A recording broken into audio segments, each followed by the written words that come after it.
Abantu okwesimanga maaso ga kamera ne bamala googera kubanga baagala okubakubira engalo si bukulembeze.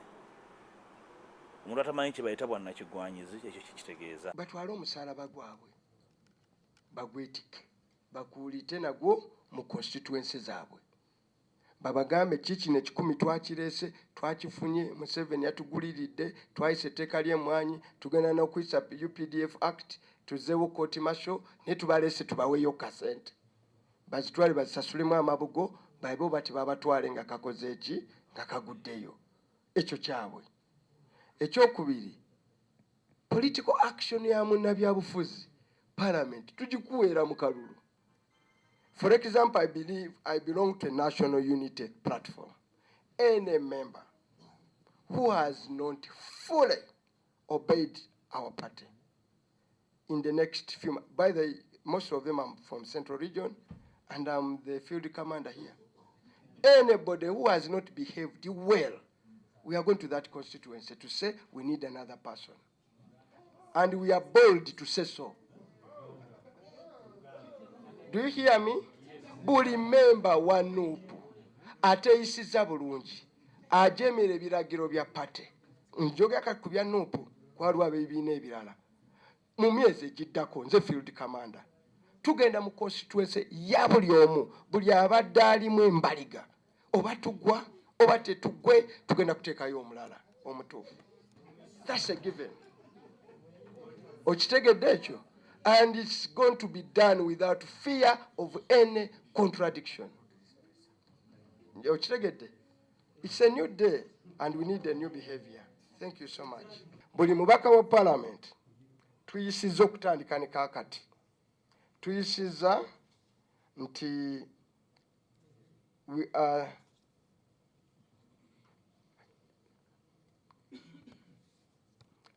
tuyisiza buli omu agenda kusayininga awulira nti teyazifunye era nga tojja kuzifuna jangu oteekeko omukono.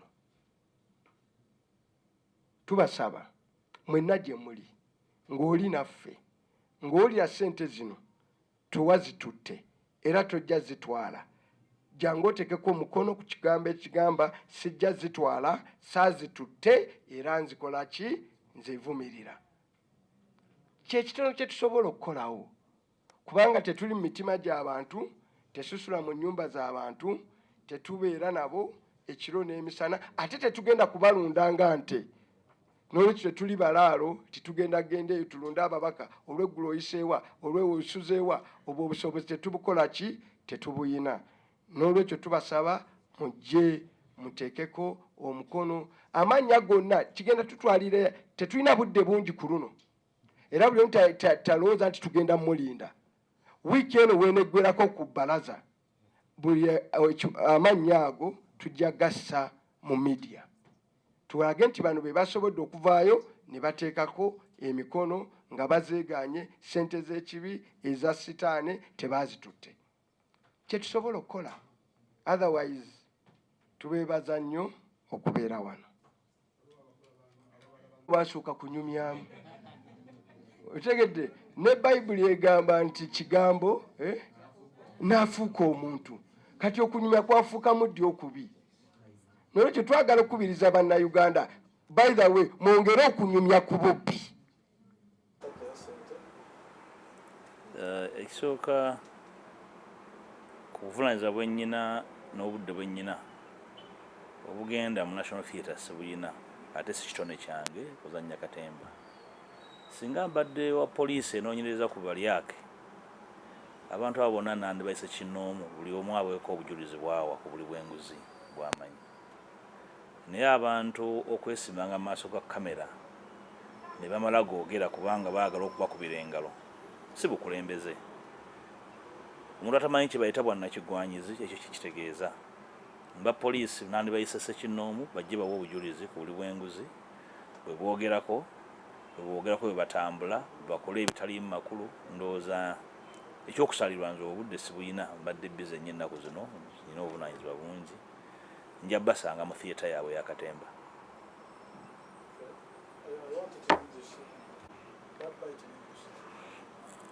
Well, first of all, that melodrama caught me quite busy, and I never had time to pay attention.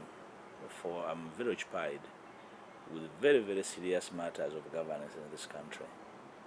When I see individuals who are destined, who are charged with offering leadership, engaged in melodrama for the sake of a moment to capture attention and have a camera moment, it's very unfortunate.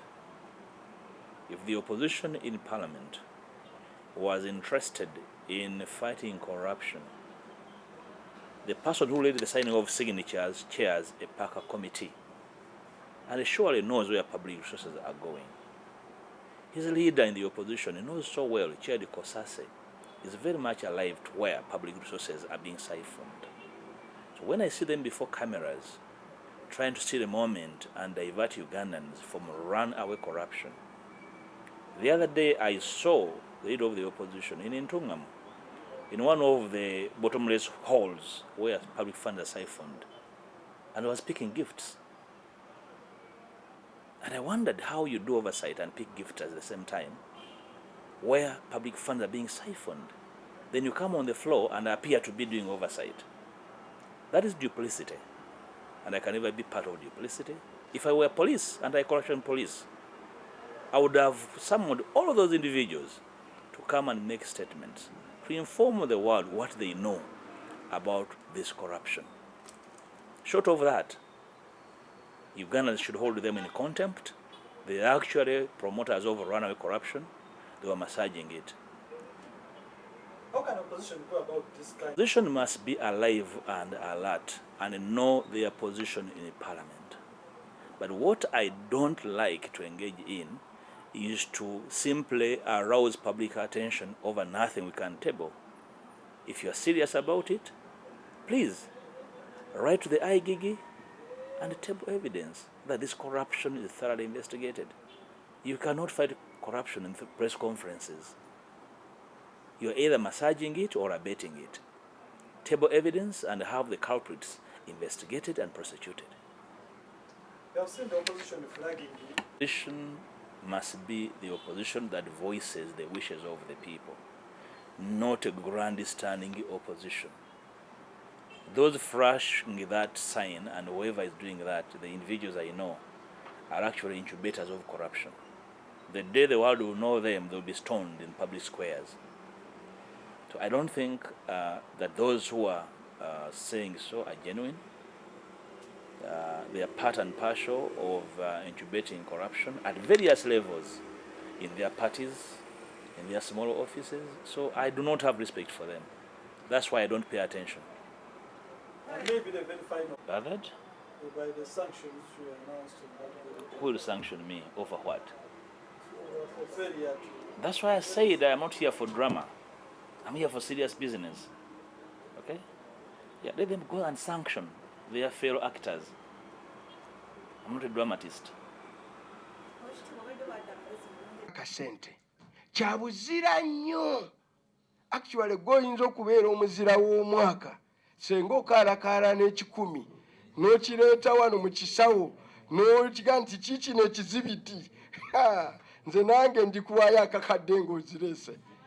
Yes, kyabuzira by the to encourage nge mwe abaazitutte basebo ne bannyabo muziteeke ku mabega mu kasawo abataafunye nga muli bawano waliwo buno bwe twafiisizaawo bwe twaddukiddemu emisinde zijaamu jangu nkuweeyo kamu ozikomyewo ensi eno eri kutendereza eriziteeka ne zaabu ku ntaanaayo ng'okikoze n'ekyo kyabuzira. So we encourage you abaazitutte, please return public money. Ozizaawa we wazijje,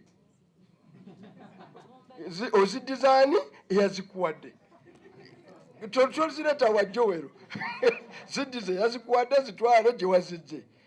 Kyokola oyitako wano ffe ne tukukubiramu kamoraalo ng'ogenda ne media ne tugitegeeza ne tukuyimbiramu n'aleluya n'otambula bulungi. Ne bambi ekyo nakyo kyabuki kyabuzira, and we encourage you to do so.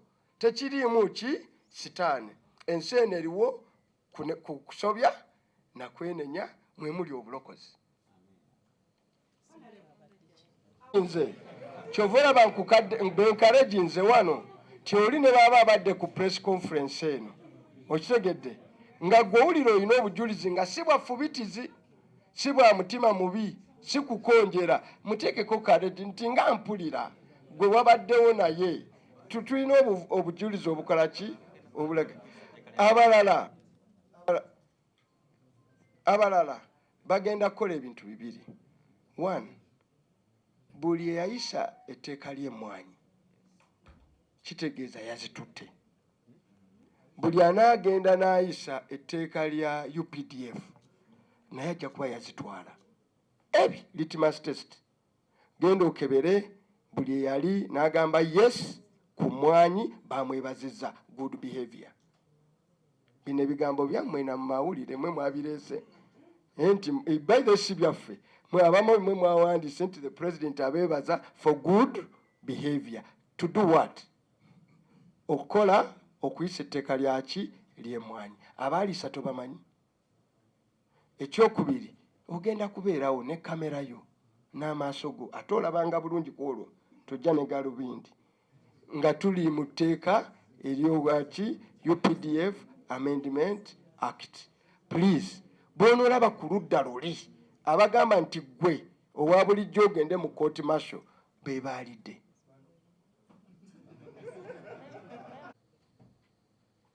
Batwale omusaalaba gwabwe bagwetike bakuulite nagwo mu constituency zaabwe babagambe kiki ne 10 twakireese twakifunye Museveni yatuguliridde twayise etteeka ly'emmwanyi tugenda n'okuyisa UPDF Act tuzeewo court martial ne tubaleese tubaweeyo kasente bazitwale bazisasulemu amabugo baibo bati babatwale nga kakoze eki nga kaguddeyo. Ekyo kyabwe. Ekyokubiri political action ya munnabyabufuzi parliament tugikuweera mu kalulu. For example, I belong to a national unity platform. Any member who has not fully obeyed our party in the next few months, by the most of them are from Central Region, and I'm the field commander here. Anybody who has not behaved well, we are going to that constituency to say we need another person. And we are bold to say so. Do you hear me? Buli member wa NUP ateeyisiza bulungi ajemera ebiragiro bya pate njogera ku bya NUP kwaliwo abeebiina ebirala mu myezi egiddako nze field commander tugenda mu constituency ya buli omu buli abadde alimu embaliga oba tugwa oba tetugwe tugenda kuteekayo omulala omutuufu. That's a given. Okitegedde ekyo? And it's going to be done without fear of any contradiction.